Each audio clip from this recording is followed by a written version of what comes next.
আজকে 60 ফিট গিয়েছিলাম একটা অফিসে সার্টিফিকেট আনতে। আমরা বন্ধুরা মিলে ইন্টার্নি করেছিলাম 1 মাস। ওই 1 মাস শেষে যে সেই সার্টিফিকেটটা দিল আজকে। অফিসটা হচ্ছে জনতা হাউজিংয়ের মধ্যে। যাওয়ার পথে 60 ফিটের চাই তো সবসময় যে জ্যামটা বেঁধে থাকে সে জ্যামটা উপভোগ করলাম। এরপরে গুগল ম্যাপ দিয়ে অফিসটা খুঁজে বের করলাম, কিন্তু আমার যে বন্ধুটি আসার কথা, বন্ধুটি অলরেডি খুঁজে পাচ্ছিল না। পরে আমি ওকে বলে দিলাম, সেই অনুযায়ী ও আসতে লাগলো। হেঁটে হেঁটে অবশেষে আমার বন্ধু আসলো আর কি। পরে বন্ধুকে জিজ্ঞাসা করলাম, কি পথ কি খুঁজে পাইছো তুমি? কিরে আসতে পারছিস? হ্যাঁ খুঁজে পাইলি? হ্যাঁ তোর এই রাস্তার ওইখানে যে সাইডে সাইডে ব্যানার মতো ছিল না ইউরোপিয়ান হ্যাঁ হ্যাঁ ব্যানার তো নেই। আছে তো, ওটা থাকার কথা তো। আমি এই যে এইটাই এইটাই। এটা হ্যাঁ চল। কি আবার লিফটে আটকাবি নাকি?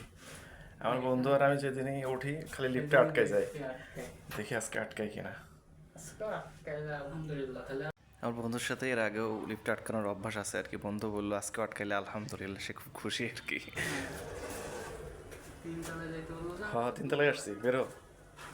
তিনতলা লিফটে নেই, কিছু নেই। হেড অফিসটা সুন্দর আছে অনেক। এরপরে এইচআর সাহেব আমাদেরকে কিছুক্ষণ অপেক্ষা করালেন, তারপরে আমাদেরকে সার্টিফিকেট দিয়ে দিলেন, আমরা নিয়ে চলে আসলাম।